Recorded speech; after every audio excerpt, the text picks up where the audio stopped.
তুমি কেমন জালিমি ছিলে আমার বাংলাদেশের বুকে, হাজার আশা নিয়ে আমি কেন মরেছি দুঃখে।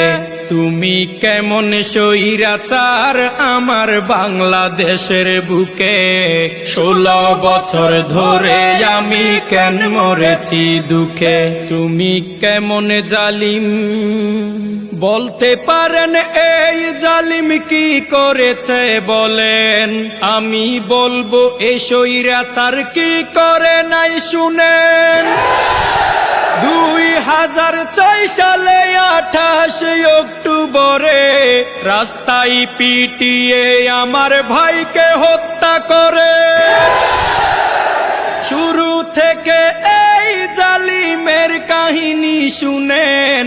পিলখানাতে 57 অফিসার হত্যা করেন। তুমি কেমন স্বৈরাচার। 13 সালে 5ই মে শাপলা চত্বরে হেফাজত ইসলামের উপর ব্রাশ ফায়ার করে।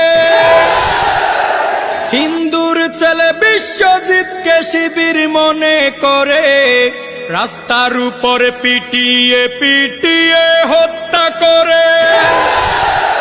বুয়েটে ছাত্র নাকি শিবির করার অপরাধে শহীদ হলো আমার ভাই আবরার ফাহাদে।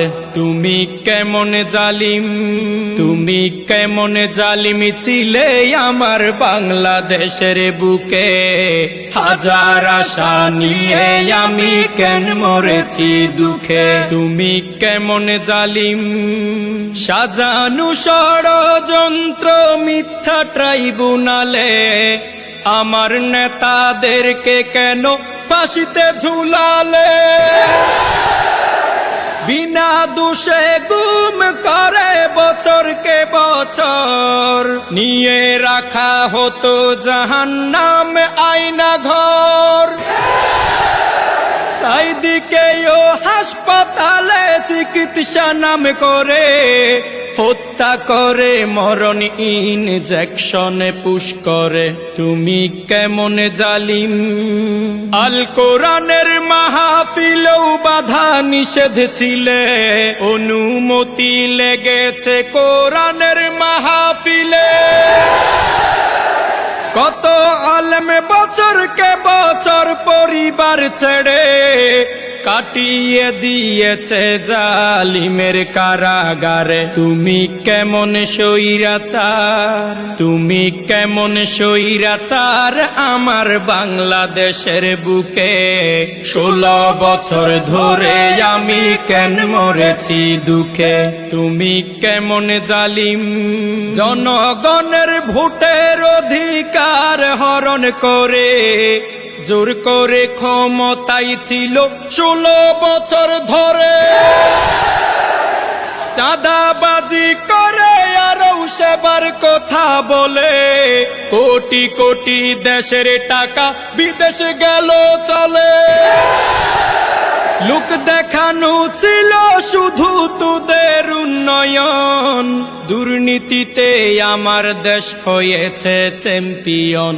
তুমি কেমন স্বৈরাচার। 2024 সালে কোটায় আন্দোলনে জালিমের নির্দেশে গুলি করলো প্রশাসনে।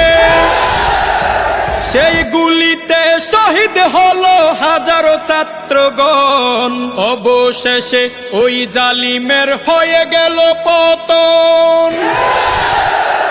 18 কোটি জনগণ আজ আছে হুঁশিয়ার, এই দেশে আর পার পাবে না জালিম স্বৈরাচার।